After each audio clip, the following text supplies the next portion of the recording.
The Opium arc in the original Rurouni Kenshin isn't the greatest thing in the world to me, but I still enjoyed it. This arc in the new Rurouni Kenshin, on the other hand, was just boring. I found the entirety of the first episode to be this monotonous mess of infuriatingly bad pacing. The opening sequence is probably the least bad in this regard, but it still has its issues. Sometimes the problem comes from the show's quirk of very clumsily handling exposition. Sometimes the problem comes from the show spending too much time on things that it doesn't need to. And sometimes the problem comes from both, like an unnecessary scene of Kaoru looking for Kenshin around the dojo, trying and failing to make Kenshin and Sanosuke come off as endearing together, or having an entire aside where the narrator explains to the audience what fucking opium is. All of these things are done much better in the original anime for reasons I am about to explain. The original Rurouni Kenshin is really good at cutting out any time wasters that could drag out the story. Because of this, it cuts out the scene of Kaoru looking around for Kenshin in the dojo and just starts the episode on Megumi running away from her assailants. The original Rurouni Kenshin is good with comedy and can make two characters like, I don't know, Kenshin and Sanosuke have an engaging friendship. And the original Rurouni Kenshin is also good at respecting the viewer's intelligence, so it doesn't feel the need to tell you what opium is. It just gives you context clues that lets you put together that it's a drug of some kind for people who haven't already heard of it before. At the very least, you can figure out it's a bad thing that caused the death of Sanosuke's friend. These differences don't sound like much, but what they and some other stuff I haven't mentioned add up to is somewhere around a 3-minute difference between the old and new adaptations and how long it takes to convey the pretty simple premise of the current story arc. And that's the least bad part of this arc, because while extremely clumsy, the amount of time spent on this is at least somewhat justified by how much information was established here. One of Sanosuke's buddies died because he was doing too much opium, and after saving a mysterious lady being chased by some villains, Kenshin and Sanosuke notice she has some of the very same drug that killed Sanosuke's friend. So of course, after confirming Megumi to be a suspicious character, the two do the only rational thing and put that whole plot point on hold for a bit. And the way they put it on hold just doesn't make any sense when looking at the situation from the characters' perspectives. In the next scene, they bring Megumi back to the dojo and for some reason decide to lie about why. Apparently they think it'd be too dangerous to get Kaoru involved, even though if that really mattered to them, then they wouldn't have brought Megumi back to their dojo in the first place, but whatever. It's such a bizarre scene that feels almost entirely disconnected from the rest of the episode. Save for that one line of Sanosuke referencing the opium, it honestly feels like the characters completely forgot about what they had just discovered in the previous scene. Sanosuke just found out his friend died, then found a really damning piece of evidence on Megumi, so why the hell does he look so calm right now? And then his mood completely flips when he finally gets to asking Megumi what the hell is going on, only for him to let her get away with not telling him anything. He's just content with waiting around and hoping that he'll eventually get answers, which feels really out of character for the guy. Taking a more passive approach to the situation is like the least Sanosuke thing to do ever. He talks a big game about getting to the bottom of all of this, and he says that his character is really proactive about his goal, but his actions tell us the completely opposite story. This feels like the product of a writer who doesn't want to delve into a certain plot point at this moment and is using the scene as an excuse to put it on hold until he wants to talk about it. And it's not just the scene that blatantly stalls for time like this. It takes around an entire episode for us to finally get some answers to the questions raised in this arc. How does the show fill up that time?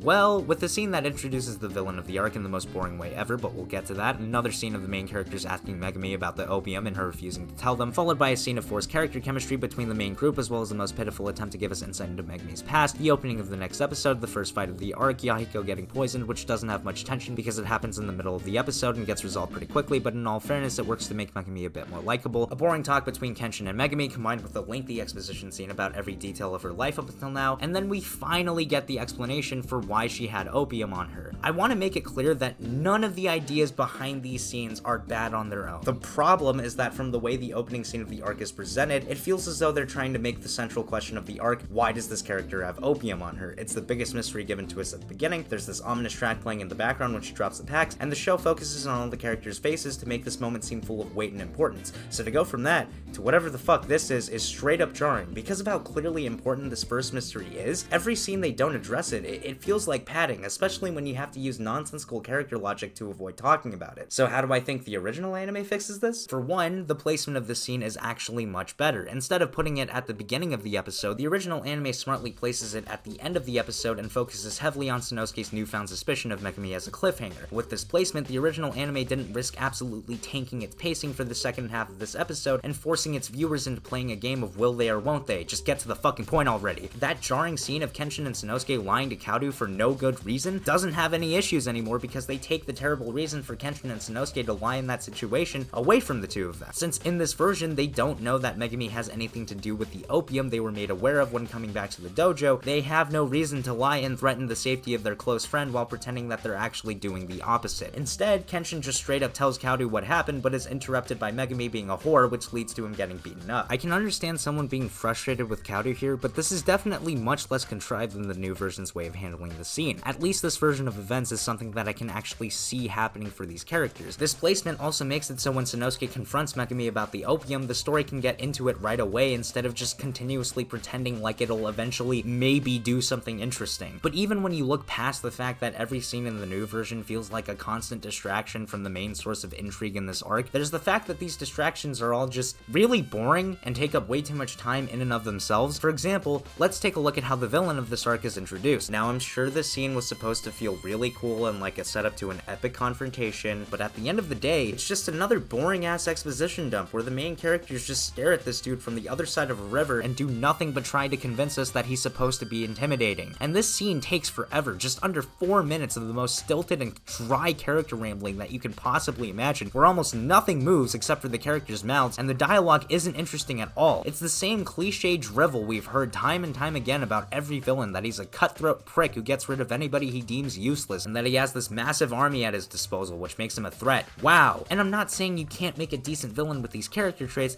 but please, show it to us instead of telling us in the most boring way possible. You know, kind of like the original version does. Okay, to be fair, the original version of the scene does its fair share of telling too, but it takes far less time, surprisingly establishes more information within that short amount of time, and has an impressive air about it that works in making the villain seem somewhat intimidating. It helps that we actually see Konryu disposing of his henchmen that failed him at the beginning of the episode, instead of just seeing their bodies floating down the river like in the new versions. Showing the moment of execution is far more interesting and evocative than just giving us the aftermath. Also, the way Konryu interacts with Aoshi tells us that although he talks a big game, he isn't the all-powerful supervillain he tries to portray himself as. He stutters and kind of loses his composure when Aoshi talks back to him, which shows that he's clearly afraid of crossing a line and pissing off the man. This aspect of their relationship is not shown or conveyed in the new version of the scene, and this is done in only 1 minute and 10 seconds. The old adaptation is efficient and doesn't waste any of your time. I could go on and on for days about the rest of the things the old adaptation does better than the new one during this arc, but I'll try to keep it brief. The old anime saves time by removing the unnecessarily detailed backstories and motives of the villains, which do not matter and are not needed to make their big sacrifice at the end work. Speaking of that sacrifice, when Konryu is firing his gun like a madman in the new version and kills all the members of the Oniwaban group, I think it's kind of stupid that he just ran out of bullets after a while. In the original adaptation, his gun gets jammed by Pichimi's weapon, which makes this feel like an actual chain of events that builds up to Konryu's defeat and not something so incidental. The settings of each of the major fights in this arc feel extremely unique from one another, unlike the new adaptation where every room just looks the same. I know all of these fights are taking place in the same mansion, but some variety would be nice. The characters are used much more effectively in the old version. Instead of just staying home and cooking for the boys like she does in the new version, Kauto goes to help rescue Megumi too. Her being there means the whole crew is there to watch Kenshin stand up for his beliefs against Aoshi, which makes the final fight of the arc feel a lot more complete. And then there's Sanosuke and Megumi, the two most important and worstly handled characters in this arc, which is a pretty big fuck up for the new adaptation. Despite all the time it spends on stupid shit like everything I've just talked about, the new adaptation kind of fails to convincingly develop the relationship between Sanosuke and Megumi. Even after hearing her story, it's understandable for Sanosuke to not forgive Megumi at first because she's basically responsible for the death of his friend. But instead of having him deal with these emotions on his own and come to a conclusion about what he wants to do on his own, like in the old version, the new version decides to just take away his agency completely and cut any growth he could have had short by making Kenshin just pressure him into doing whatever the plot needs him to. It's just so unnatural. From the beginning of the third episode of the arc, he makes it abundantly clear that he fucking hates this girl, but when she's threatened into going back to Konryu and nothing's really changed from his perspective, all it takes for him to forgive the woman who he sees as a murderer is a dumb speech from Kenshin about how Megumi is lonely and wants friends? Really? It's not even something that he has to reflect over. He just hears this and goes, well, I guess I don't care about what she did anymore, to the point where I would fight to get her back and emotionally scream at her when she tries to kill herself. This moment is meant to be this impactful gesture, right? Sanosuke is stepping up to save Megumi's life, showing that he's learned to forgive her even when she hasn't. Only problem is, I don't believe this at all. The way they present this shift in his mindset is almost comical. I just can't get behind how effortlessly he went from this person is a murderer and I have no reason to act right now to